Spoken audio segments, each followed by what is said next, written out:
tim proyeknya, kemudian organisasinya, kemudian siklus-siklusnya. Nah, jadi di materi ini kita mulai untuk merencanakan proyek ya. Nah, jadi suatu proyek itu manajemen proyek itu dikatakan berhasil itu apabila dilihat dari ketepatan memilih bentuk organisasi ya. Kemudian yang kedua, ketepatan dalam hal memilih pemimpin yang cakap. Nah, pemimpinnya di sini bukan saja di eh, pimpinan proyeknya, tetapi juga di tim inti atau tim proyeknya ya. Ya di tim proyek itu. Jadi orang-orang yang memimpin itu, yang memimpin di bidang-bidangnya itu adalah orang-orang yang cakap. Nah, kemudian dari pembentukan organisasi itu dan pemilihan orang yang cakap itu dapat mengintegrasikan ya berbagai pekerjaan, berbagai kegiatan yang ada dalam proyek itu dengan bidang-bidang yang lainnya. Nah, itu yang dikatakan berhasil ya suatu manajemen proyek. Nah, tetapi ada hal yang paling penting ya, yang terpenting dari yang penting, yaitu pekerjaan ini, manajemen proyek ini harus dilakukan suatu perencanaan atau planning. Nah, jadi hal yang paling penting dari yang terpenting itu adalah planning, perencanaan. Nah, karena dengan cara perencanaan ini kita dapat menentukan proyek tersebut sesuai dengan tujuan awalnya. Ya, tujuan terbentuknya manajemen proyek, terbentuknya organisasi. Nah, itu harus harus sesuai. Nah, caranya itu dengan cara perencanaan atau planning. Nah, pada saat kita melakukan perencanaan, di sini ada tindakan berikutnya, ada fungsi berikutnya, yaitu fungsi pengendalian atau kontrol. Ya, jadi pada saat perencanaan di situ sudah mulai tingkat fungsi pengontrolan atau pengendalian. Ya, jadi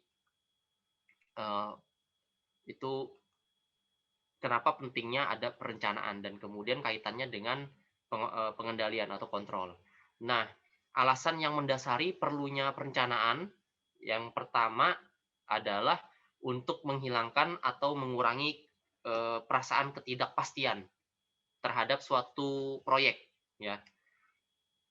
Namanya tidak pasti atau istilahnya digantung kan gak enak ya kan ya. Nah, akhirnya kita adanya perencanaan. Nah, perencanaan ini supaya akhirnya gimana sih ini yang tadinya ada pihak baru yang masuk ke dalam manajemen proyek yaitu subkon, kemudian ada pegawai-pegawai baru, mereka mau tahu nih, ini proyek ini hasil akhirnya apa? Sampai kapan pekerjaan ini bisa selesai? Terus kapan waktuku bekerja? Nah, jadi kalau tidak ada perencanaan, itu semua tidak pasti, ya, sehingga harus direncanakan. Kalau misalnya, oh iya direncanakan, oh iya sudah rencana, tapi semua sudah ada di dalam otak misalnya, sudah ada dalam pikiran, di awang-awang itu, di cloud ya. Nah, itu juga bukan perencanaan. Nah, perencanaan di sini adalah yang tertulis. Nah, yang tertulis bukan yang di cloud atau yang di awang-awang, yang di angan-angan pikiran gitu ya. Bukan itu, tapi harus ditulis ya. Nah, kemudian untuk memperbaiki, yang kedua adalah untuk memperbaiki efisiensi operasi.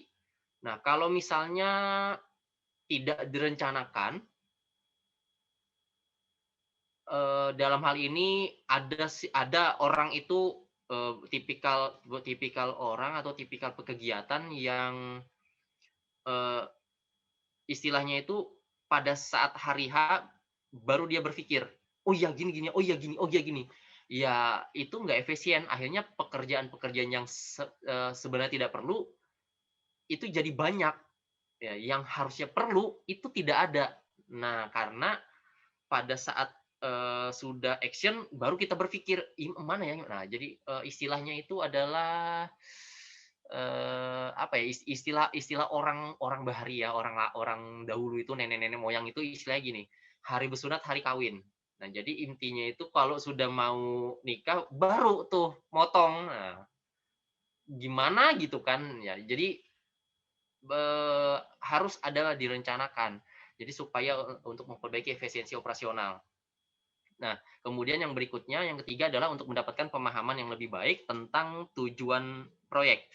Ya, ini hampir sama dengan ya, yang nomor satu, cuma penjabarannya ini ada kalau ketidakpastian itu kan berarti dia umum. Nah, kalau di sini yang dikhususnya itu pemahaman tentang tujuan proyek. Jadi misalnya nih ada kita merekrut pegawai baru. Sorry. Oh iya, sebentar ya Ridwan. Ini yang siapa Ridwan yang record?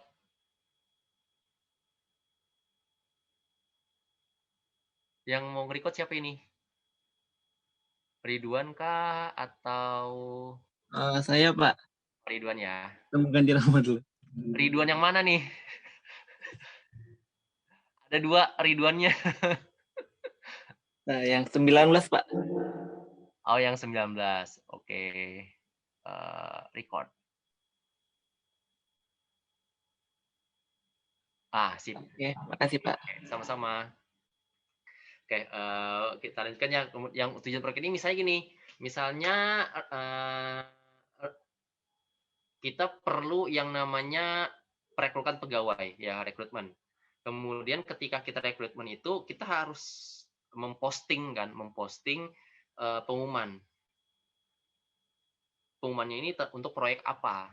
Nah, kemudian ketika untuk proyek apa, kita juga tahu ini kualifikasinya ini seperti apa.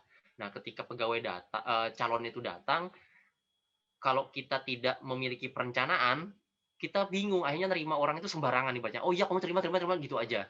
Nah, akhirnya pada saat action di lapangan, wah kok kayak gini ya di orangnya ini, kok pekerjaan gini ya, kok gini ya. Akhirnya amburadul ya. Jadi itu efek dari tidak direncanakannya suatu proyek ya. Jadi tujuan akhirnya kita mau seperti ini gara-gara kita tidak rencanakan, tidak sampai ke tujuan kita. Waktu yang kita tentukan juga tidak sampai. Akhirnya mengalami kemunduran waktu ya. Nah, kemudian yang keempat adalah untuk memberikan dasar bagi pekerjaan, monitoring, dan pengendalian. Nah, kalau misalnya tidak ada perencanaan, apa yang mau dimonitor? Apa yang mau dikendalikan? Tiba-tiba ini, sebenarnya kalau misalnya contoh kita gini. Sebenarnya kegiatan ini mau dilakukan sekitar 3 bulan lagi kegiatannya ini. Contohnya apa ya? Nah, ini aja deh. Misalnya itu mau ngambil penelitian. Nah, mau ngambil penelitian. Penelitian itu mau kita lakukan itu sekitar 2 bulan kemudian, ya. Tapi kita nggak mikir, kita tidak merencanakan, ya. Akhirnya pada saat hari hanya baru kita berpikir, oh iya, aku mau penelitian apa ya? Bingung, cari judulnya bingung, cari apanya bingung, kemudian sudah cari ini aja, ambil peralatannya segala macam. Nah, ketika ada pembimbing datang, pembimbing itu bingung apa yang mau dimonitor. Proposalnya tidak ada, pembicaraannya pun dengan pembimbing tidak ada, akhirnya bingung apa yang mau dikontrol, apa yang mau dikendalikan di sini, apa yang mau dilakukan perbaikan, bingung. Ya, sama halnya kalau misalnya kita juga ada konsultasi bimbingan untuk penelitian PKL atau skripsi, ujuk-ujuk cuma datang Pak tanda tangan. Loh, apa yang mau dimonitor, apa yang mau dikendalikan, apa yang mau diperhatikan di sini, kita bingung. Akhirnya ya tidak efisien. Akhirnya yang mau disodor ini bingung, ini apaan? Nah, itu kan. Jadi itu pentingnya sebuah perencanaan. Jadi kita tahu arahnya ini ke arah mana, kemudian kita bisa monitor kalau memang arahnya tidak sesuai, bisa kita berikan masukan, input bahwa oh seperti ini loh tujuan awalnya kan gini. Kayaknya kita kegiatannya kayak gini. Nah, kemudian setelah ini bagaimana cara mengendalikannya? Yang tadinya sudah menyimpang ke kanan, kita buat ke kiri supaya agak lurus. Bagaimana cara mengendalikannya? Oh, datanya ini. Oh, pekerjaannya ini. Oh, kita perlu orang konsultan untuk memberi masukan yang terbaik ini. Nah, itu jadi penting sekali yang namanya perencanaan ya. Di sini memang perencanaan proyek judulnya, tetapi kita intinya harus merencanakan sesuatu dan itu tertulis. Kalau nggak tertulis, kita nggak bisa mengontrol. Oke, ya. Nah, berikutnya ruang lingkup perencanaan proyek itu, yaitu ruang lingkupnya itu untuk proses perencanaan dan pengendalian proyek, antara lain yang pertama adalah sebelum proyek dimulai, ya. Kapan sih perencanaan itu kita lakukan? Itu maksudnya dari ruang lingkup ini. Jadi kapan dilakukan? Pada saat yang pertama sebelum proyek dimulai. Nah, sebelum proyek dimulai itu pada saat kapan? Pada saat baru diadakan tahap konsepsi, pengonsepan, sampai pendefinisian, sampai mau hari H-nya, ya, hari H untuk melakukan eksekusi. Nah, itu kita lakukan perencanaan. Ya, jadi dari tahap awal konsepsi ini seperti apa? Kita buat tujuannya, kita buat yang namanya proposalnya, kita buat yang namanya organisasinya, organisasi, buat tim proyeknya, kemudian kita definisikan ini proyek ini apa, tujuannya apa, kapan batas waktunya, biayanya berapa, bagaimana kita perincian kegiatan-kegiatannya, kita breakdown segala macam. Nah, itu kita definisikan sebelum kegiatan dimulai. Ya.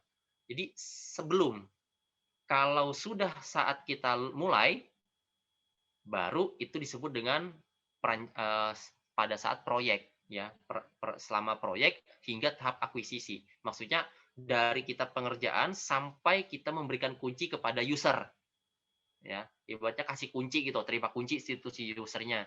Jadi di dalam perjalanan proyek pun waktu kita eksekusi, kita juga lakukan perencanaan. Nah, kenapa? Padahal kan kita sudah rencanakan di awal. Ya, karena pada saat proyek, kita lakukan yang namanya pengendalian, kita lakukan yang namanya pengontrolan. Nah, pada saat kita melakukan pengontrolan, monitoring, dan pengendalian, di saat itu ada hal yang kurang sesuai dengan tujuan proyek, itu kita perbaiki, kemudian kita rencanakan. Oh, seperti ini. Oh, seperti ini. Kita rencanakan lagi. Nah, tetapi kegiatan perencanaan proyek pada saat action-nya, pada saat selama proyek berlangsung, itu tidak seberat waktu awal. Ya. Nah, sehingga biasanya gini, saya lebih suka yang namanya kalau kita skripsi perancangan pabrik itu disebut dengan proyek. Atau penelitian kita sebut dengan proyek. Itu saya lebih suka. Karena kegiatannya itu kan berlangsung pada waktu tertentu, kemudian setelah itu selesai. Setelah itu waktu berakhir selesai, tidak ada lagi pengerjaan berikutnya. Nah, pada saat biasanya kalau bimbingan saya itu, ya, pada waktu proposal itu benar-benar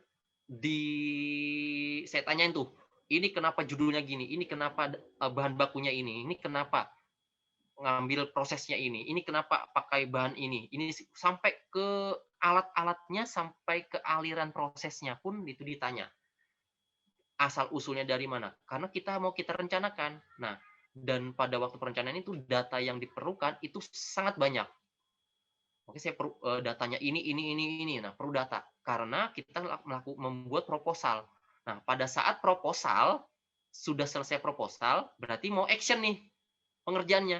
Itu udah gampang karena bahan bakunya itu kita sudah dapat karena sudah direncanakan sebelumnya. Seperti pengerjaan neraca massa, energi, spek segala macam itu sudah kita persiapkan sebelumnya. Nah, jadi itu memang berat kegiatan perencanaan proyek pada sebelum proyek itu dimulai. Itu berat sekali. Karena di situ perlu yang namanya konsentrasi dan orang-orangnya itu yang masuk ke dalamnya, pembuat konsep itu adalah orang-orang yang terpilih memang, yang harus ibaratnya itu adalah tim-tim proyek, ya, orang-orang kunci di dalam suatu proyek, gitu ya. Nah, kemudian yang ketiga adalah ruang lingkupnya. Ini tadi penjelasan dari nomor 2 tadi. Jadi pada saat terjadi perbedaan antara yang kita rencanakan sama dengan yang ada di lapangan itu berbeda, maka kita lakukan namanya koreksi. Nah, log koreksi ini itu adalah ruang lingkup dari perencanaan proyek.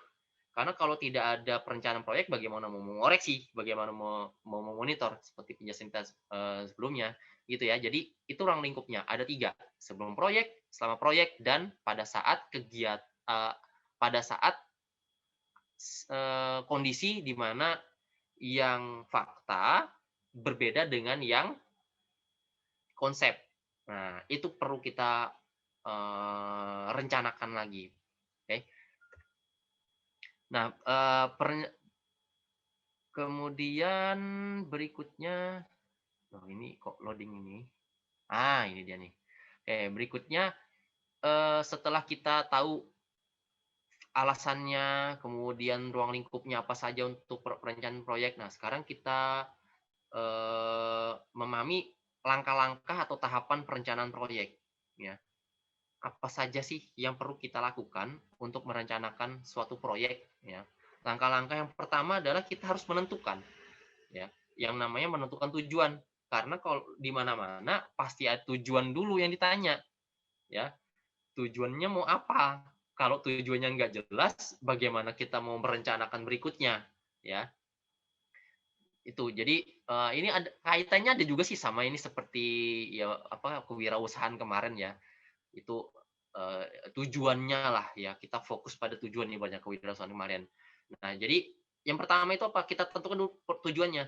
Tujuannya ini disesuaikan dengan permintaan dari konsumen, dari user, atau tujuannya ini kita sesuaikan dengan apa yang kita inginkan. Misalnya nih, perusahaannya Ridwan itu mau mengadakan perbaikan masalah manajemen quality control. Nah, tujuannya sudah jelas, memperbaiki manajemen di bagian quality control. Udah tahu tuh tujuannya. Tapi tujuan lebih spesifiknya apa? Oh, manajemennya ini kan kalau kita quality control ini cuma kita analisis-analisis biasa, kemudian kita cuma filing-filing biasa, tetapi pada saat waktu-waktu tertentu kita agak sulit mencari datanya. Nah, kita agak sulit mempertanggungjawabkan datanya. Nah, sehingga kita perlu namanya perbaikan-perbaikan. Kita lakukan namanya pengontrolan segala macam, quality control-nya kita perlukan. Nah, itu tujuannya udah jelas, terperinci. Nah, sehingga kalau sudah jelas seperti itu, baru kita bisa membuat yang namanya daftar pekerjaan dan menguraikannya, mendeskripsikannya. Apa saja sih yang perlu kita lakukan untuk melakukan perbaikan tersebut? Datangkan apa namanya? Kita perlu pembuatan struktur manajemen dulu, orang-orangnya siapa, apakah perlu namanya konsultan, apakah ini, itu banyak tuh, ya, kegiatan-kegiatan terus kegiatannya apa, yang hari pertama apa, hari kedua apa, jelas, ya, karena kalau kita melakukan tahapan perencanaan itu sudah jelas sekali kapan waktu awalnya, ya, kapan akhirnya proyek, biayanya berapa, dan performansi tiap yang ditargetkan itu apa-apa saja. Misalnya waktunya itu selama 3 bulan. 2 minggu pertama, sudah performansinya apa? Sudah ada terjadi perubahan apa? 1 bulan pertama, sudah ada terjadi perubahan apa? Nah, itu sudah ditargetkan.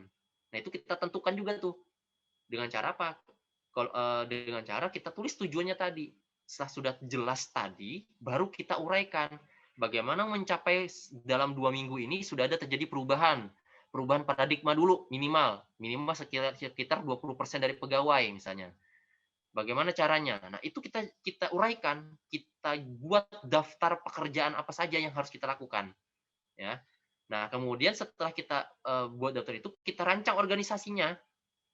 Kita tentukan organisasinya, tentukan tim proyeknya, dan tentukan departemen apa yang terlibat di dalam kegiatan tersebut.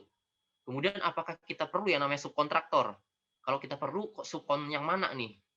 Apakah kita perlu yang namanya manajemen proyek atau manajer-manajer yang ada kita berdayakan semua, atau kita pilih satu orang? Nah, itu kita rencanakan semua. Karena manajemen proyek ini bertanggung jawab terhadap aktivitas pekerjaan yang ada. Ya. Kemudian berikutnya adalah yang keempat, membuat jadwal setiap aktivitas yang sudah kita uraikan tadi, yang sudah kita buat daftar tadi. Kita buat jadwalnya.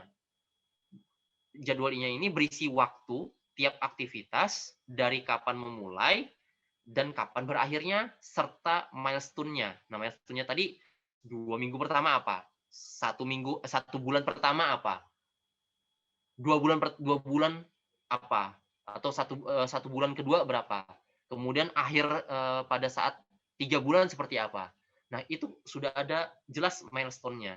Kita buat. Ya. Nah, kemudian yang kelima, itu membuat dan mendata anggaran dan sumber daya apa saja yang diperlukan sehingga memberikan informasi mengenai jumlahnya, waktu penggunaannya kapan, dan yang keenam adalah estimasinya. Estimasi, baik itu estimasi biaya maupun estimasi waktu. Ya, dan performansinya. Nah, itu semua kita uraikan, semua kita jelaskan, semua kita tulis di dalam suatu data, suatu dokumen yang misalnya itu dikerjakan bareng, itu nanti ada membentuk suatu dokumen yang disebut dengan RIP, ya, rencana induk proyek, RIP, bukan rest in peace ya, bukan ya. Bukan, tapi ini rencana induk proyek atau project master plan, ya. Nah, jadi bisa kita jadi harus kita tulis, kemudian kita buat ke dalam suatu dokumen. Dokumennya itu disebut dengan RIP. Nah, kadang pada saat di lapangan, misalnya proyek ini proyek besar misalnya. Contohnya itu proyek besar itu pembuatan gedung teknik, ya, pembuatan gedung teknik. Itu kan banyak sekali tuh gedung-gedungnya. Ya, gedung yang didirikan itu banyak, sekitar 4 atau 5 kalau nggak salah tuh. Nah, kemudian dari setiap gedung itu punya permasalahan masing-masing. Ya, ada permasalahannya, ada yang perlu ukirannya seperti ini, ada yang perlu yang pakai lift, ada yang eskalator saja, ya. Ada yang pakai tangga saja. Kemudian WTP-nya seperti apa, itu semua bagian-bagian tersebut itu kompleks pekerjaannya. Nah, karena pekerjaan yang kompleks, maka biasanya pekerjaan tahap perencanaan ini didelegasikan ke tiap-tiap anggota, ke tiap-tiap departemen atau ke tiap-tiap bagian. Misalnya bagian gedung hub, siapa pemimpinnya? Bagian gedung laboratori, siapa pemimpinnya? Bagian untuk gedung dekanat, siapa yang bertanggung jawab? Itu diserahkan masing-masing. Kemudian masing-masing mengerjakan perencanaannya masing-masing. Nah, biasanya pada saat pengerjaan masing-masing ini berarti kan ada banyak sekali dokumen nih. Nah, karena sangat banyak sekali dokumen, maka dokumen ini harus dikumpulkan jadi satu supaya kegiatan ini dapat terkontrol. Nah, biasanya unit fungsional itu terlibat dalam hal pengerjaan proyek ini, perencanaan proyek, ya. Itu unit fungsional, karena ketika dia mengikuti mengikuti kegiatan perencanaan, unit fungsional ini paham, oh, tujuan proyek kita kan ke arah yang ini ya. Ini agak mencong dikit nih, kita kesini kan, ya, jadi paham. Dan kemudian karena orangnya itu berkompeten, dia tahu tuh apa saja yang perlu dikerjakan. Nah, karena banyak sekali, nanti dokumen-dokumen itu semua digabung jadi satu dalam satu dokumen juga, ya, dalam satu dokumen juga disebut dengan rencana induk proyek atau master plan, ya, project master plan. Nah, ngomong-ngomong, dari pertemuan ini kita sudah bisa menjawab nih bahwa sebenarnya tugas kalian nanti untuk yang UAS itu, entah itu tugas atau dijadikan UAS itu adalah pembuatan RIP dan pembuatan RIP ya, pembuatan RIP-nya, rencana itu proyeknya. Ketika tahap pertama adalah membuat proposal ya. Bagaimana proposalnya, bentuk proposalnya, gitu. Jadi isinya adalah bentuk RIP nanti. Oke. Tujuannya itu tugas kalian untuk UAS itu adalah membuat RIP sebenarnya. Nah, ini penjelasannya itu nanti paling kompleks itu yang di sini nih, di materi berikutnya. Sampai materi ini hari ini sampai berikutnya. Itu penjabarannya mengenai kegiatan masing-masing. Oke. Nah, berikutnya permasalahan yang umum muncul pada saat kita melakukan tahapan perencanaan proyek. Nah, karena orang-orang yang mengerjakan itu banyak, ya, dan walaupun di situ juga ada unit fungsional yang ikut terlibat, tetap juga ada permasalahan yang terjadi. Nah, permasalahannya ini cuma satu kok. Dari keempat poin yang ada ini cuma satu, yaitu tujuannya. Tujuannya itu kadang nggak jelas, ya. Kadang pemahaman satu orang dengan orang yang lain itu berbeda-beda. Nah, sehingga ini perlu sekali digabung jadi satu bentuk dokumen yang itu RIP, sehingga ketika kita buat, kemudian kita seminarkan, ya, kita ajukan kepada pimpinan proyek, manajer proyek, ini mereka paham, pimpinan proyek paham, oh, tujuan dan sasaran proyek ini sudah sesuai. Ya, karena kalau misalnya tidak sesuai, berarti beberapa pihak itu tidak menyetujui bahwa tujuannya kan kita nggak gini, tujuan kita gini, gini, gini. Nah, siapa yang memahaminya, yang membuat keputusannya bahwa dokumen ini benar atau tidak, itu adalah dari manajer proyek yang tahu benar tujuan dari proyek tersebut. Sehingga ketika dia membaca, apakah tulisannya ini sesuai dengan tujuan dan sasaran proyek atau tidak. Kalau memang beda, ya wajar orang beberapa pihak yang tidak setuju. Akhirnya udah, ini bagian untuk ini diganti. Ya diperbaikin karena ini tujuannya dan sasarannya tidak sesuai. Nah, gitu.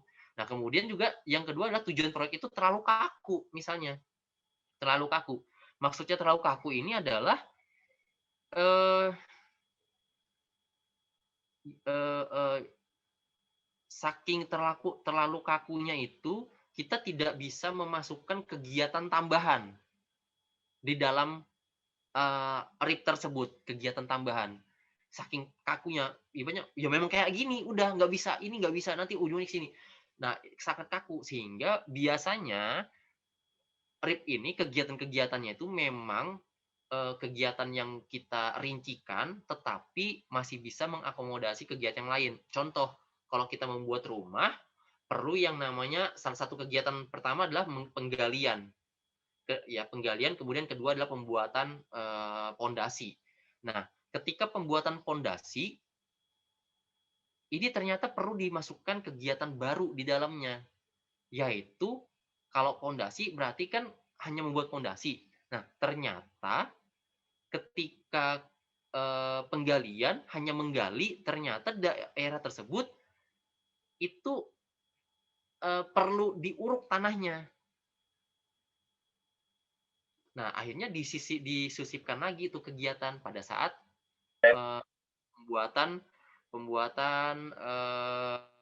pondasi, kegiatannya perlu batu yang banyak segala macam. Nah, akhirnya bisa disisipkan kegiatan seperti itu. Atau kegiatan yang lain adalah perubahan pembuatan bentuk pondasinya. Nah, itu ada kegiatan-kegiatan lagi.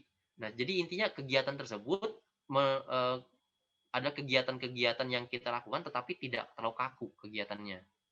Masih bisa mengakomodasi perubahan-perubahan. Oke, kemudian yang ketiga adalah kegiatan yang dilakukan ini tidak cukup mendukung mencapai tujuan yang baik. Ya. Nah, jadi misalnya gini, kegiatannya itu semua bagus, bagus. Tetapi ketika manajer proyek itu membaca, kayaknya ini tidak mencerminkan konsumen kita itu tidak terlalu puas dengan hasilnya. Misal, pembuatan gedung teknik hanya bentuk kotak-kotak gitu aja. Nah, tujuannya kan hanya membentuk gedung pengajaran tuh. Nah, tetapi bagaimana supaya tujuannya ini menjadi yang baik, ya? Memang sudah sesuai tujuan, tapi lebih baik lagi maksudnya. Nah, akhirnya disisipkan kegiatan-kegiatan. Misalnya pembuatan ornamennya. Kemudian, oh ternyata kita pakai WTP nih. WTP-nya itu di tiap-tiap titik itu sudah ada. Kemudian di tamannya kita kasih tempat air minum langsung dari keran kita bisa langsung minum. Nah, saya sih sanksi ya, beneran. Sanksinya apa? Kalau kan di Unmul itu saya melihat ada beberapa titik itu ada tempat air minum kan langsung kan di taman-taman itu. Jadi airnya itu kalau saya lihat sih itu airnya langsung diminum. Itu model di ITB sama UGM ya modelnya. Kalau nggak salah UGM ada deh. Ya, yang jelas di ITB ada. Nah, saya agak sanksinya gini. Kalau itu menggunakan RPDAM tanpa diolah lagi, emang bisa? Pertanyaan pertama. Kedua, kalau kita membuat WTP, WTP-nya di mana rencananya? Kalau itu nanti pendirian WTP-nya itu sekitar 2 tahun berikutnya, ini benda sudah nancep tuh di bumi, ya. Korosi nanti, kasih sayang. Nah, jadi agak gimana gitu kalau apakah itu? Maksud saya itu fasilitas dulu lah ya. Nah, itu kan tujuan proyeknya baik, tapi fasilitas nggak dukung. Nah, itu juga perlu diperhatikan juga pada saat tahapan perencanaan. Nah, kemudian yang keempat ada tujuan tidak cukup terkuantifikasi atau terukur tujuannya. Jadi masih abstrak gitu ya kegiatan-kegiatan proyeknya itu. Nah, oke. Berikutnya mana? Oke, berikutnya kita akan membahas tentang RIP ya. Kita tadi sudah membahas menyinggung tentang RIP. RIP itu adalah dokumen yang berisi kegiatan-kegiatan kita secara terperinci ya, kegiatan kita yang isi perencanaan semua, perencanaan secara terperinci. Nah, tujuannya RIP itu sebenarnya adalah untuk memberikan petunjuk kepada manajer dan tim proyek selama siklus hidup proyek. Jadi dari awal pengerjaan sampai akhir itu kegiatannya apa saja sih yang dilakukan, kemudian kapan sih berakhirnya, hasil akhirnya nanti modelnya seperti apa. Nah, biasanya kan kadang kalau misalnya kita ada pendirian gedung ya, kemudian nanti situ pasti ada maketnya. Oh, nanti hasilnya kayak gini. Jadi kayak model bayang-bayangan. Jadi model sudah diwujudkan lah ya ibaratnya, walaupun itu masih bentuk mini ya, maket. Ya itu tujuannya untuk RIP. Jadi supaya ada gambaran ya, bayangan. Nah, karena sudah ada gambaran dan memberikan petunjuk pada manajer, maka RIP ini memberikan masukan informasi yang dapat terukur ya kepada manajer. Jadi manajer dapat menjelaskan atau dapat mendelegasikan bahwa kita perlu sumber daya apa saja nih yang perlu kita siapkan. Yang kita sudah punya apa, yang belum kita punya apa. Nah, itu informasinya. Kemudian kapan kita kalau memang punya kita, kapan kita sediakan? Kalau kita tidak perlu, kapan kita rekrut? Nah, kemudian berapa besar biayanya yang kita keluarkan untuk kegiatan pengadaan sumber daya ini? Nah, kemudian juga informasi tentang kemajuan yang telah dibuat, milestone-nya. Karena di dalam tadi kan di RIP tadi ada milestone-nya. Nah, sehingga kita bisa melakukan perbaikan dan monitoring pada saat sudah waktunya kita lakukan pengecekan, kita ada dasar, oh kita pada minggu ini kita lakukan pengecekan ini saja. Nah, itu semua lengkap ada di dalam RIP ya. Nah, sehingga RIP ini perlu dibuat dari awal sebelum didelegasikan kepada anggota tim. Nah, anggota tim ini seperti kalian ketahui pertemuan sebelumnya, anggota tim ini adalah berisikan orang-orang yang kerja nanti di lapangan ya. Tim proyek juga, tetapi mereka yang kerja di lapangan. Nah, gitu. Jadi RIP ini harus kita buat dulu sebelum kita lemparkan ke pekerja lapangan lah. Harus oke dulu, karena pekerja lapangan itu dia tidak tahu menahu tuh mau gimana kayak bodo amat, yang penting gue ngerjain yang sesuai dengan blueprint-nya kan gitu. Justru itu kenapa gajinya rendah. Kalau yang di atas gajinya tinggi, karena apa, dia mikirin kayak gini nih. Nah, gitu ya. Jadi kalau misalnya kita bilang, oh kenapa sih gajiku rendah? Iya, karena posisimu seperti itu dan tanggung jawabnya kayak gitu. Nggak bisa mau yang lebih gede lagi gaji ya, karena itu melampaui yang paling atas punya kebijakan yang lain-lain tuh ya gitu. Nah, berikutnya kita sudah tahu tentang RIP, kemudian apa saja sih yang ada di dalam RIP. Nah, ini nih bagian-bagian yang nanti kalian kerjakan tuh nanti ya. Yang pertama adalah deskripsi proyek ya. Bagian pertama itu tentang deskripsi proyek. Nah, ini berisikan deskripsi singkat mengenai asal-usul dan latar belakang lahirnya proyek. Selain itu juga mendeskripsikan penjelasan singkat tentang proyek, tujuannya, kebutuhannya apa saja, kendala yang dia akan dihadapi apa saja, dan masalah yang ada apa, bagaimana cara mengatasinya. Itu. Kalau masalahnya ada, bagaimana cara mengatasinya? Kendala yang dihadapi sebelumnya apa nih? Kendalanya nih. Nanti masalahnya apa? Kendala sama masalah beda ya. Nah, kemudian serta jadwal induk yang memperlihatkan seluruh kegiatan dan milestone yang ada. Jadi itu di dalam itu deskripsi proyek itu jelas sekali, detail. Ibaratnya itu orang yang tidak paham pun tentang proyek tersebut jadi paham tentang deskripsi karena penjelasannya sangat detail di sini. Oke. Nah, berikutnya yang kedua adalah bagian manajemen dan organisasi. Ya, tahap kedua ini adalah tahap manajemen dan organisasi. Nah, bagian ini berisi ringkasan mengenai organisasi dan personil yang diperlukan. Ya. Nah, yang pertama, bagian yang di dalam manajemen organisasi ini, yang pertama adalah menjelaskan tentang manajemen proyek dan organisasinya itu sendiri. Ya, di sini berisi tentang menjelaskan sangat detail mengenai bagaimana proyek akan dikelola dan diidentifikasi mengenai personel kunci dan hubungan kewenangan yang ada. Jadi manajemen proyek dan organisasi ini itu jelas bentuk organisasinya seperti apa, jalur koordinasinya seperti apa, ya. Kemudian personilnya ini siapa-siapa saja nih personil orang-orang kuncinya. Jadi kalau ada masalah ini loh yang ditanya. Nah, sehingga kalau nanti perlu yang namanya person liaison ya, itu kontak liaison itu dia tahu nih perlu kontak sama siapa nih orang-orangnya. Nah, itu jadi perlu diidentifikasikan, jelaskan nama-nama orangnya siapa personilnya, kemudian hubungan tiap pekerjaan itu juga jelas di situ. Dari departemen ini hubungannya ke sini, ke sini, ke sini, kerjanya ini. Nanti dia berkaitan. Nah, itu jelas sekali di bagian manajemen proyek dan organisasi. Kemudian yang kedua adalah kebutuhan orangnya, ya, kebutuhan sumber dayanya. Di sini menjelaskan tentang estimasi kebutuhan orang yang di dalamnya kita minta keterampilannya itu apa, kepakarannya itu dalam hal apa, dan bagaimana cara penempatannya. Ya, maksudnya penempatannya ini dia kualifikasinya seperti ini, dia posisinya ada di mana nih? Apakah staf biasa atau wakil atau koordinator atau apa?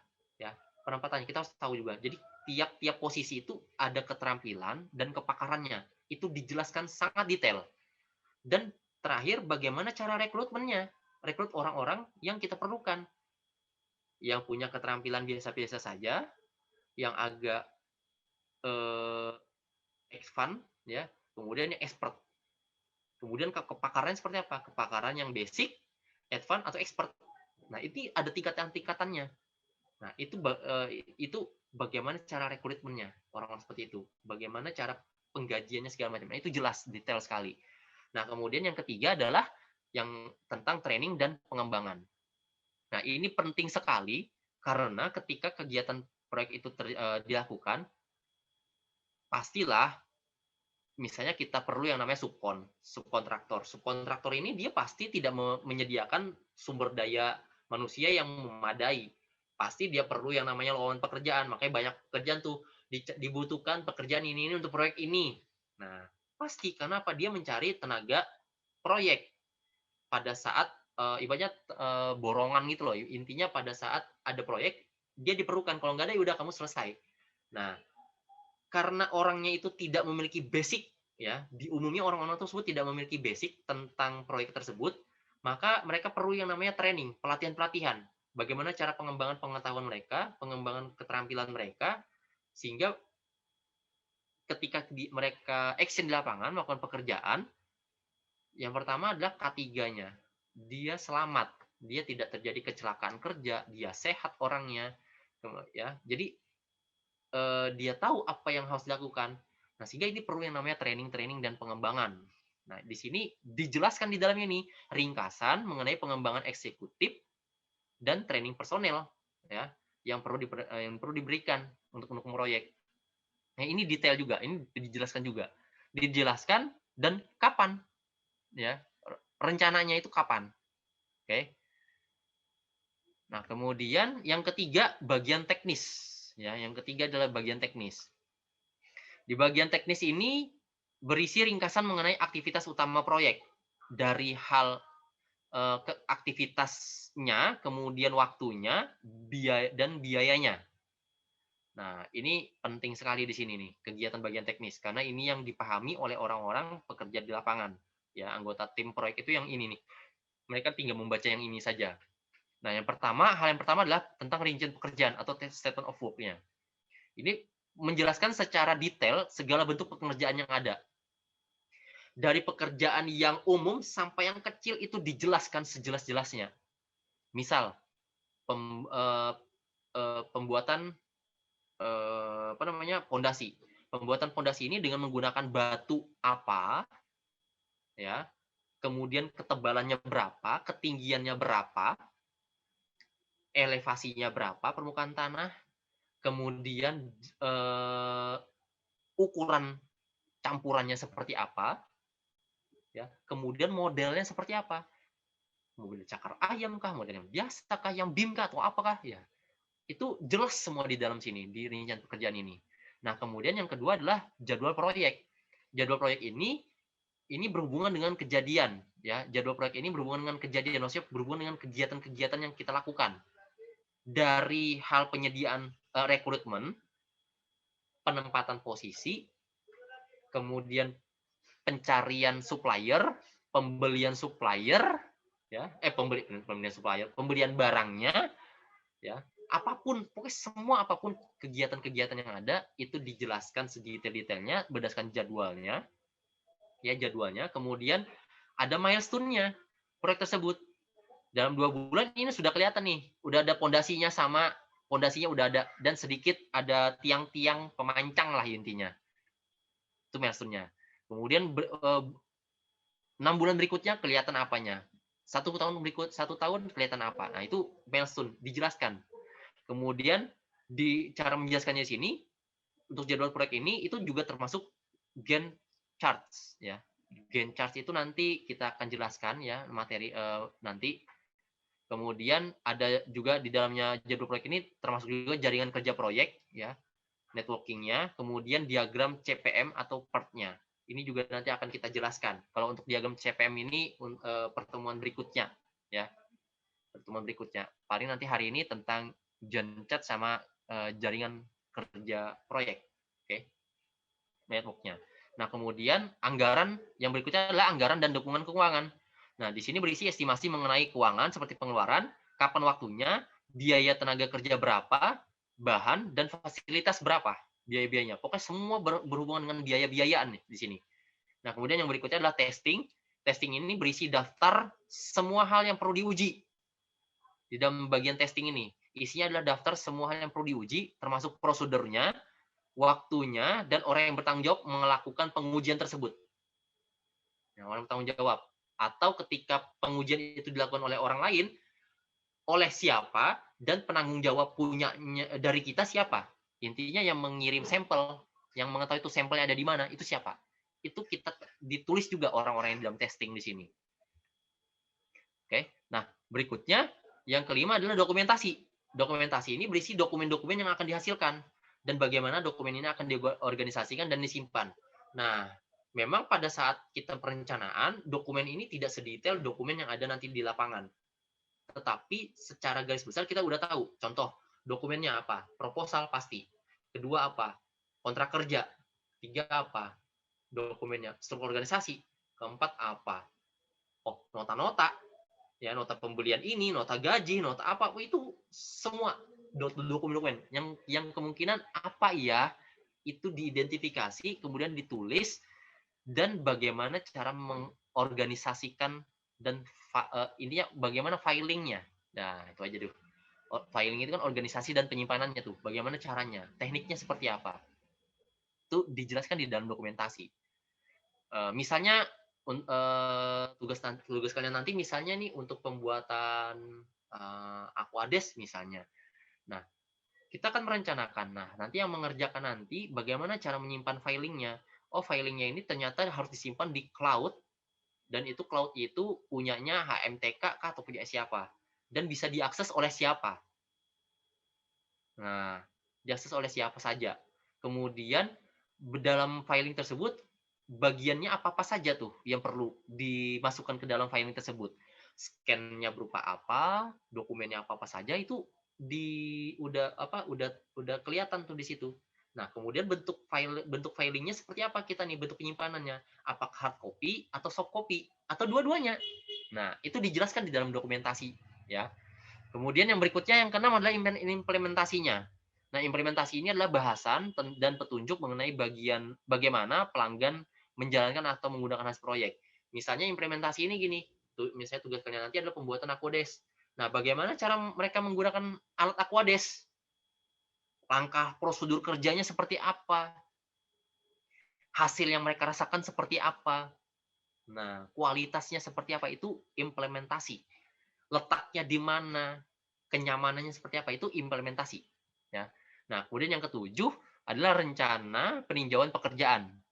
Nah, ini berisi tentang prosedur mengenai peninjauan pekerjaan secara periodik, catatan apa yang perlu ditinjau, kapan dan oleh siapa, serta menurut standar apa.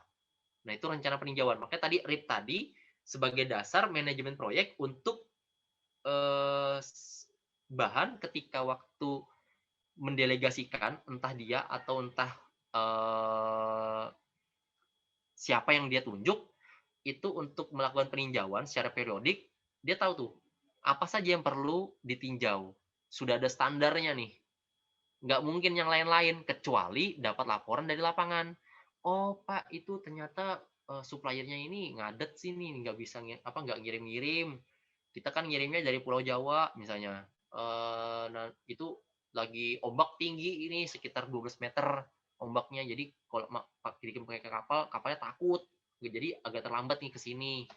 Oh, jadi itu ya itu bisa kita tinjau. Oh, gitu. Mana barangnya gimana apa. Nah, itu kecuali itu esensial ya.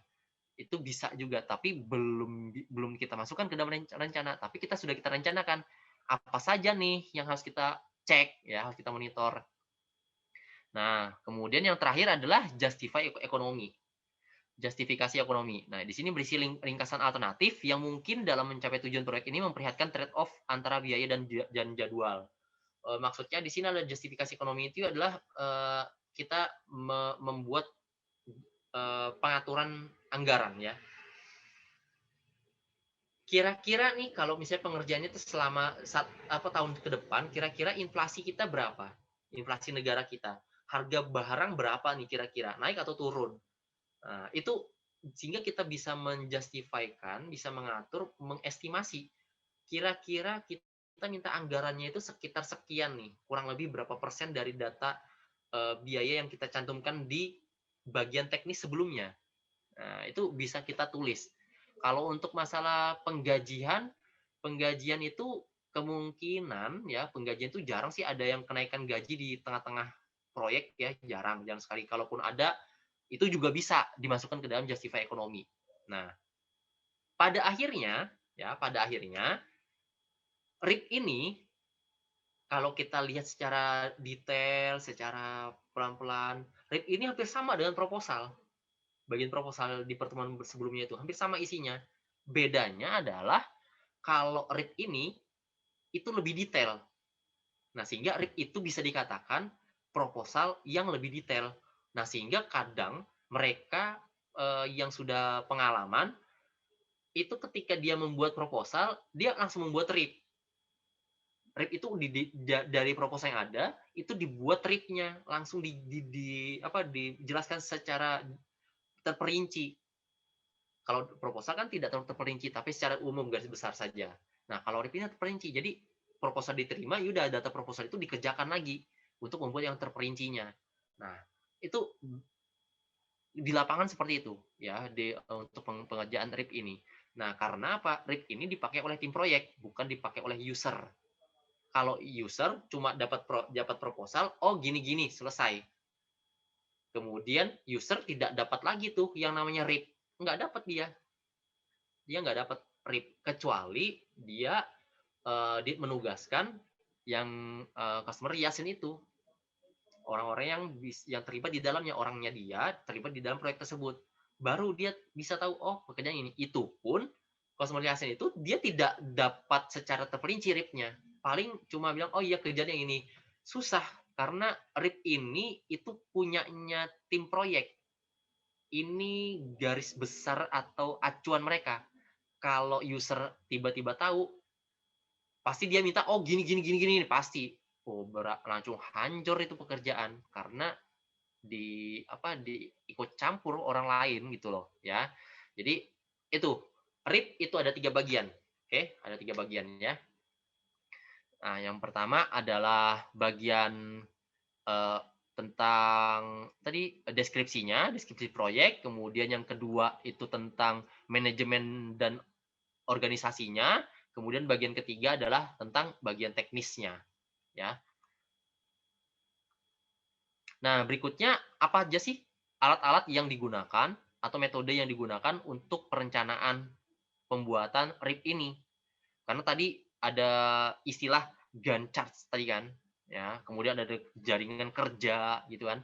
Nah, jadi sebenarnya metodenya itu ada banyak sekali. Ya, dan umumnya itu pakai tiga metode. Yang metode utama adalah metode work breakdown structure, ya. Jadi istilah gampangnya adalah pekerjaan yang besar itu di breakdown menjadi pekerjaan-pekerjaan kecil. Sehingga secara operasional itu mudah dilaksanakan serta mudah diestimasi biaya dan waktu pelaksanaannya. Ya. Jadi di breakdown. Nah, isinya itu ada WBS. Work Breakdown Structure, ya, WBS. Nah, kemudian yang kedua adalah matriks tanggung jawab. Matriks tanggung jawab ini digunakan untuk menentukan organisasi proyek, ya. Digunakan untuk menentukan organisasi proyek, orang-orang yang kunci yang bisa bertanggung jawab terhadap apa yang dipimpinnya. Kemudian apa saja yang dikerjakannya nanti, ya. Kemudian di sini juga matriks ini juga memperlihatkan hubungan antar kegiatan yang satu dengan kegiatan yang lainnya dan siapa yang bertanggung jawab dan seberapa besar tanggung jawabnya. Nah, ini nanti ada contohnya nanti ya. Untuk WBS sama matriks tanggung jawab nanti ada contohnya. Kemudian untuk Gantt chart ini adalah digunakan untuk menunjukkan jadwal induk proyek dan jadwal pekerjaan secara detail. Penjadwalan itu insya Allah nanti saya akan jelaskan nanti di pertemuan minggu depan, ya, pertemuan ke-7 ya. Ini ke-6 sudah kan ya? Ya, pertemuan ke-7 tentang penjadwalan proyek. Nanti di dalamnya itu nanti kalau nggak salah nanti ada penjelasan tentang Gantt chart itu seperti apa cara pengerjaannya ya. Nah, kemudian yang terakhir adalah jaringan kerja atau network. Nah, ini digunakan untuk memperlihatkan urutan pekerjaan, kapan dimulai, kapan selesai, kapan proyek secara keseluruhan itu selesai. Nah, jaringan kerja ini biasanya itu terlihat dari work breakdown structure. Jadi kadang mereka tidak memerlukan tidak menulis jaringan kerja lagi karena dari work breakdown structure udah tahu runtutannya pekerjaan tersebut, udah tahu. Nah, tetapi ada juga yang dijelaskan juga. Mungkin dia lebih detail lagi, lebih mudah lagi dibahas pembacaannya gitu ya, untuk mempermudah orang lain membaca lah intinya gitu, jaringan kerja. Jadi apa dulu yang dilakukan, nanti setelah itu apa. Nah, itu semua metode-metode ya. Ada 4 metode yang digunakan dalam membuat perencanaan atau rencana induk proyek. Nah, ini contohnya nih. Contoh untuk WBS, Work Breakdown Structure. Katanya ini adalah untuk membreakdown kegiatan-kegiatan yang ada. Oke. Membreakdown kegiatan-kegiatan yang ada. Dari kegiatan. Nah, biasanya Work Breakdown Structure ini dibuat tingkatan. Jadi pekerjaan itu berdasarkan tingkatannya. Tingkat 1 itu proyek mega proyeknya ya. Dia maksudnya tingkat 1 tuh dia pengerjaan apa sih sebenarnya nih? Oh, pengerjaan pembuatan Aquades misalnya. Oh, pengerjaan pembuatan pendirian pabrik amonia misalnya. Itu proyeknya. Oh, pengerjaannya pembuatan WTP misalnya. Itu proyeknya. Tingkat 2, tugas. Tugasnya apa? Oh, tugasnya pendesainan, kemudian pencarian tempat, lokasi, apa. Nah, berikutnya itu tugas. Kemudian subtugas. Subtugas tadi misalnya kayak desain. Subtugasnya apa? Berarti membuat sketsa menggunakan program apa. Kemudian melakukan melakukan penggambaran secara 3G misalnya, itu tugasnya tuh, subtugas tuh. Sehingga dari sub tugas ini hasil akhirnya adalah tugasnya. Nah, tugas desain gitu ya. Kemudian yang keempat adalah paket pekerjaan. Itu dibuat sekecil-kecilnya. Paketnya apa saja nih? Oh, ternyata kita paketnya pembelian software dulu misalnya, kemudian pengadaan pencarian supplier dulu misalnya. Nah, itu paket-paket kerjaan. Oke, intinya paket hematnya lah ya. Nah, contohnya itu seperti ini contohnya. Ini contoh WBS untuk pekerjaan pembuatan rumah misalnya. Kita gampang-gampangnya ada proyek pembuatan rumah. Jadi untuk tahap yang tingkatan pertama itu proyeknya adalah pembuatan rumah, atau di sini proyeknya adalah rumah ya. Kemudian tingkat kedua tugasnya apa? Ada penggalian, ada pembuatan fondasi, ada pemasangan rangka, ada pembuatan tembok, ada pemasangan atap. Nah, kalau kita lihat di sini, tidak mungkin kita masang atap dulu sebelum kita membuat penggalian. Benar kan? Nggak usah jauh-jauh, tidak mungkin kita memasang atap kalau tidak ada tembok. Nggak mungkin kan, atap yang awang-awang gitu kan, terbang gitu ya. Kan jadi udah tahu nih, jadi maksud penjelasan saya tadi, untuk networking, jaringan kerja ya antar hubungan masing-masing itu udah terlihat di dalam WBS. Udah terlihat. Nah, tetapi kadang orang ada yang menjelaskan secara detailnya lagi. Yang untuk networking itu ada ya. Nah, jadi dari sini udah kelihatan nih. Misalnya untuk rumah tugasnya adalah penggalian. Penggalian ini ada nggak subtugasnya? Nggak ada subtugasnya. Kalau nggak ada ya udah gali aja misalnya. Tapi kalau memang mau nulis nggak masalah. Penggalian berarti apa? Penggalian berarti mengukur ukuran tanah. Ukuran tanah, mengukur luas area. Gitu. Kemudian penyediaan ekskavator misalnya. Kemudian apalagi? Nah, itu sub tugasnya. Dari sub tugas tadi kalau dikerjakan itu menghasilkan penggalian, kegiatan penggalian. Nah, gitu ya. Kemudian pembuatan fondasi. Kemudian ada pemasangan rangka. Setelah itu ada pembuatan tembok. Nah, pembuatan tembok ini dibuat sub tugasnya. Sub tugasnya apa saja? Pemasangan batu bata sama melapisi semen. Apa dulu yang dilakukan? Batu bata dulu dong. Nggak mungkin kita lapisin semen baru pasang batu bata. Iya kan? Nah, gitu. Jadi kelihatan rututannya. Nah, kemudian yang terakhir adalah pemasangan atap.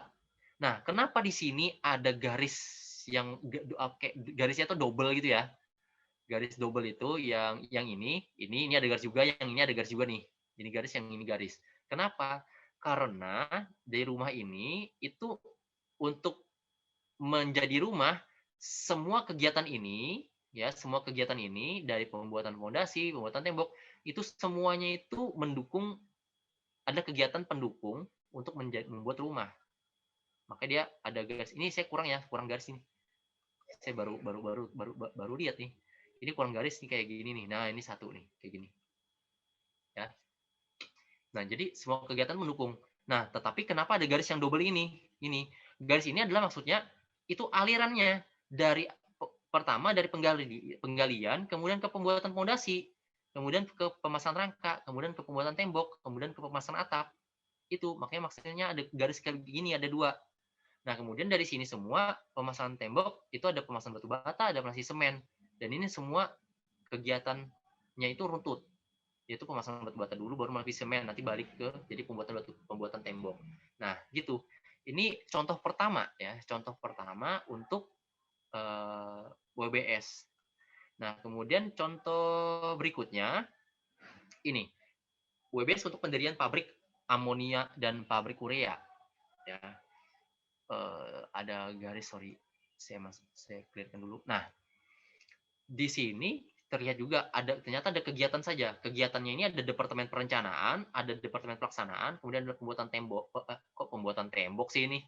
Sorry, bukan pembuatan tembok, itu adalah uji coba ya. atau persiapan lah, persiapan di sini bukan pembuatan tembok, tapi persiapan. Sorry, kopas. Ini persiapan di sini, bagian persiapan. Oke, nah di dalam perencanaan ini ada apa saja? Ada perencanaan waktu, ada perencanaan biaya, ada perencanaan tenaga kerja. Nah, mengapa garisnya tidak seperti yang tadi? Karena perencanaan waktu itu itu tidak harus duluan, kemudian perencanaan biaya tidak. Biaya bisa duluan, waktu nanti nggak masalah.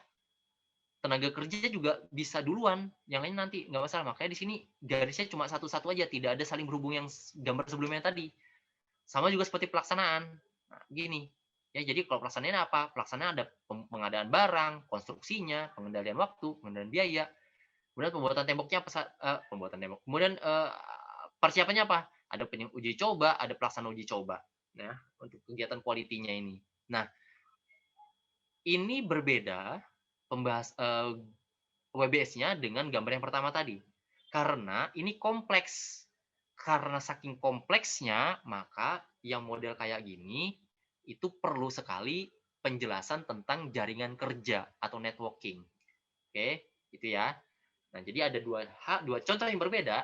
Yang pertama, tidak perlu membuat networking karena dari gambarnya sendiri, dari WBS, udah menjelaskan. Nah, kalau di sini, dari gambar WBS yang kedua, ini hanya menjelaskan tentang kegiatan-kegiatan tugas-tugasnya saja. Tugas dan subtugas. Paket pekerjaannya tidak terlalu jelas, tidak dijelaskan. Kemudian hubungannya juga tidak ada nih, tidak dijelaskan di sini. Nah, sehingga itu perlu yang namanya jaringan kerja. Oke, itu ya. Nah, berikutnya yang kedua. Nih, WBS masih tentang WBS juga. WBS yang kedua ini untuk tabel WBS untuk proyek pendirian pabrik dan pelaksanaan operasi. WBS ini bisa dalam bentuk tabel, bisa juga dalam bentuk bagan seperti tadi ya. Jadi bebas kita mau seperti apa. Kalau mau bentuk tabel ini nggak masalah. Kalau bentuk tabel ini berarti panjang tuh nanti. Jadi modelnya gini. Untuk pendirian pabrik. Proyeknya adalah pendirian pabrik. Ya, kemudian kegiatannya apa? Konstruksi dan setup pabrik baru ya. Jadi proyeknya itu konstruksi dan setup pabrik baru. Itu yang mendirikan pabrik. Kemudian yang ini, proyek ini, kalau tadi kita lihat di tabel sebelumnya, proyek adalah tingkat 1. Maka di sini tulis 1, 0. Ya. Ditulis 1, 0. Oke. Nah, makanya di sini ditulis 1, 0. Kemudian tugas itu kalau di slide sebelumnya, tugas adalah nomor 1. Makanya di sini tugas yang pertama yaitu adalah melakukan studi kelayakan. Sehingga di sini simbolnya 1 strip 1. 1 yang awal adalah menunjukkan proyeknya. Yang kedua, digit yang kedua menunjukkan tugas. Oke, menunjukkan tugas. Jadi ini tugas pertama nih, studi kelayakan. Nah, kemudian dari tugas pertama ini ada subtugasnya. Subtugas ini berarti tingkat ketiga kan? Berarti digit yang ketiga tuh. Digit yang ketiga. Ya. Nah, digit yang ketiga ini yang pertama ada studi pasar. Sehingga angkanya 1, 1, 1. Kemudian ada analisis biaya 1, 1, 2. Ya. Kemudian yang berikutnya ada tugas lagi, desain dan tata letak. Ini jadi 1, 2. Karena apa? Ini sudah menjadi tugas, bukan subtugas dari tugas yang pertama. Jadi ini tugas yang kedua. Maka di sini tulis 1, 2. Kemudian subtugasnya apa saja? 1, 2, 1, 1, 2, 2. Nah, ini penjelasannya seperti ini. Ya, tugasnya dan sebagainya. Jadi penjelasan seperti ini nih. Ini boleh. Pengerjaan WBS seperti ini boleh, nggak masalah. Pakai tabel. Kalau nggak mau pakai bagan ribet atau kepanjangan atau kebesaran, sehingga pakai tabel tidak masalah. Ya, itu hanya model saja. Oke, kemudian manfaat utama dari breakdown structure WBS ini, manfaat utama. Yang pertama adalah selama analisis WBS, manajer fungsional dan personel lainnya akan mengerjakan yang akan bekerja itu dapat mengidentifikasi dan sekaligus itu terlibat ya ketika kita melakukan breakdown structure ini.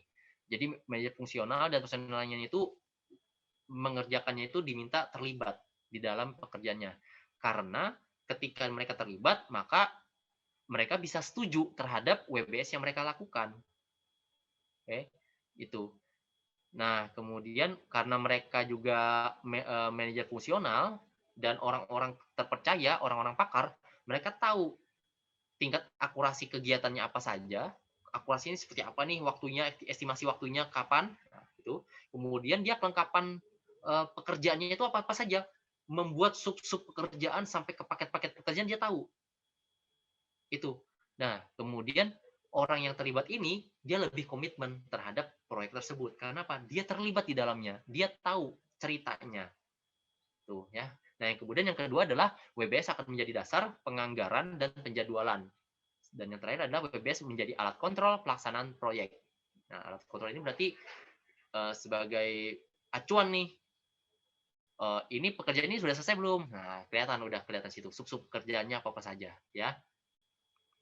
Oke, nah berikutnya ini matriks tanggung jawab ya. Kalau tadi tentang WBS, yang sekarang adalah matriks tanggung jawab. Nah, matriks tanggung jawab ini, matriks tanggung jawab ini menjelaskan seperti yang penjelasan seperti tadi, menjelaskan orang-orang dari tim proyek tersebut itu memiliki kewenangan, tugas apa terhadap pekerjaan mereka, dan menjelaskan juga hubungan pekerja tersebut dengan departemen yang lain, ya, dengan departemen yang lain. Nah, di sini saya contohkan adalah suatu pekerjaan ya, pekerjaan proyek, suatu pekerjaan proyeknya misalnya pendirian kampus misalnya, ya, fakultas teknik misalnya, gedungnya. Kemudian di sini ada pekerjaan A, B, dan C, D. Ya, ada 4 pekerjaan di sini, ada 4 tugas. Nah, kemudian di sini Ridwan itu bertindak sebagai MP, saya contohkan. Kemudian Imam sebagai di departemen controller, ya. Kemudian Dwi Arum itu sebagai akuntingnya dan Rivaldi itu sebagai quality assurance-nya. Nah, di sini menjelaskan hubungan mereka semua nih, keempat departemen ini terhadap setiap pekerjaan. Untuk pekerjaan pertama, Ridwan itu R dan A di sini. Maksudnya adalah responsible dan approve, ya. Dia benar-benar memahami nih, benar-benar terlibat di dalamnya. Benar-benar terlibat di dalamnya. Nah, kemudian di pekerjaan A ini itu dibantu oleh Imam sebagai controller. Nah, Imam ini bekerja sebagai di controller di sini dia R, berarti responsible, berarti dia terlibat juga. Benar-benar terlibat di dalamnya. Tidak cuma pengecekan, oh iya, enggak. Walaupun dia controller, tetapi dia selalu stay di dalamnya. Ya. Kemudian Dwi Arum, akunting nggak perlu, karena mungkin pekerjaan tersebut tidak memerlukan perhitungan-perhitungan uang. Nggak mungkin, ya tidak. Jadi Dwi Arum tidak melakukan pekerjaan di pekerjaan A. Nah, kemudian di Rivaldi itu A, ya, approve dia. Kemudian pekerjaan B, Ridwan sebagai MP, dia sebagai supportnya, membantu, ya. Begitu juga dengan pekerjaan D, dia membantu. Nah, pekerjaan B ini dibantu oleh Imam. Imam tugasnya kontrol itu sebagai approve. Kemudian Dwi Arum dia mencatat. Sini notice, mencatat. Nah, kemudian sini Rivaldi juga approve, ya. Di pekerjaan yang B, yang C, Rivaldi di sini benar-benar terlibat nih. Nah, mungkin pekerjaan yang C ini adalah kenapa dia benar-benar terlibat? Pekerjaan C ini ada pekerjaan untuk pengujian, sehingga Rivaldi pemimpinnya, dia benar-benar terlibat di dalamnya. Nah, karena pengujian, Rivaldi perlu yang namanya uang. Dwi Arum ada accounting, berarti mencatat setiap pengeluaran yang dikeluarkan. Kemudian Imam sebagai controller. Nah, Imam yang mengontrol nih kegiatannya, dan Imam ini terlibat prof di dalamnya, ya. Gitu juga yang lainnya. Nah, ini menjelaskan tentang materi tanggung jawab. Dari sini juga terlihat bahwa hubungan antara jaringan kerja juga, ya, networking juga. Ini juga bisa menjelaskan. Ya, jadi kapan kita perlu jaringan kerja, kapan tidak, kapan perlu materi tanggung jawab, kapan tidak, itu tergantung penjelasan dari kita. Kita menggunakan tools yang mana? Karena toolsnya ada 4. Ada WBS, ada matriks tanggung jawab, kemudian ada Gantt chart, dan yang terakhir adalah jaringan network atau jaringan kerja, ya. Nah, jadi bebas metodenya mau dipakai mana. Mau tiga saja metode yang dipakai, nggak apa-apa. Berarti WBS misalnya matriks tanggung jawab sama Gantt chart misalnya. nggak masalah, ya. Kalau misalnya cuma WBS saja, nah Jancharge ini berarti penjadwalannya harus ada masuk ke dalam WBS penjadwalannya. Nah, sehingga kan dia tumpang tindih. Nah, biasanya itu dia menggunakan 2 atau 3 metode di dalam hal perencanaan, ya, perencanaan. Oke, begitu yang bisa saya sampaikan. Ada pertanyaan sampai sini? Silakan.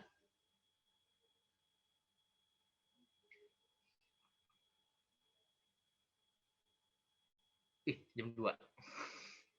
Ada pertanyaan? Silakan. Loh, ada yang nggak hadir ya?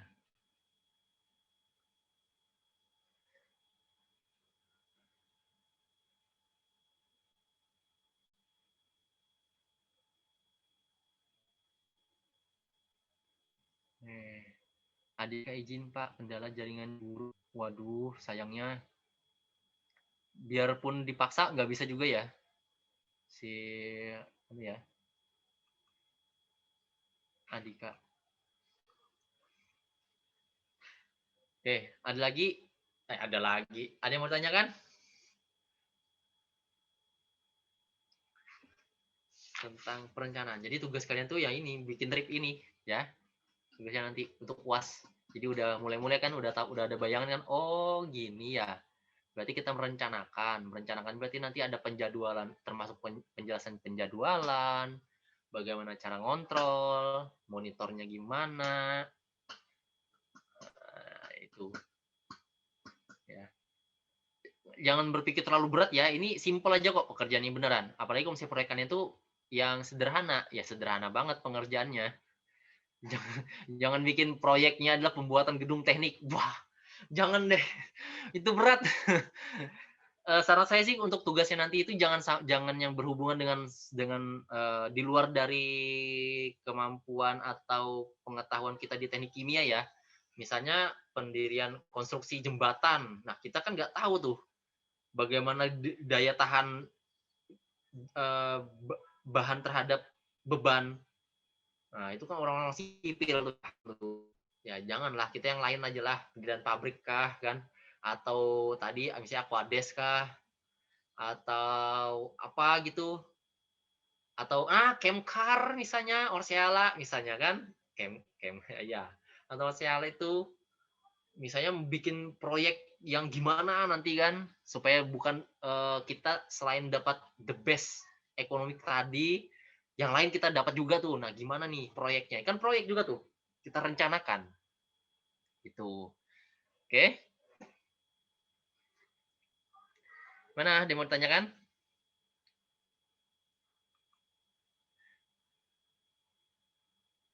Imam.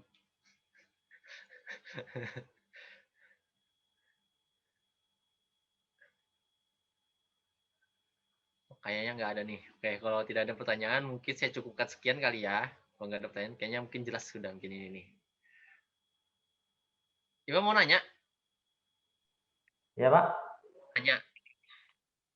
Cukup kayaknya Pak. Saya sudah ada paham kok Pak. Tinggal pengaplikasiannya aja dulu Pak, belum. Jadi. Sip, mantap. Oke, kalau tidak ada yang mau tanyakan, saya cukupkan dulu perkuliahan kita hari ini. Oke, terima kasih atas perhatian teman-teman dan kerjasamanya. Assalamualaikum warahmatullahi wabarakatuh dan selamat siang.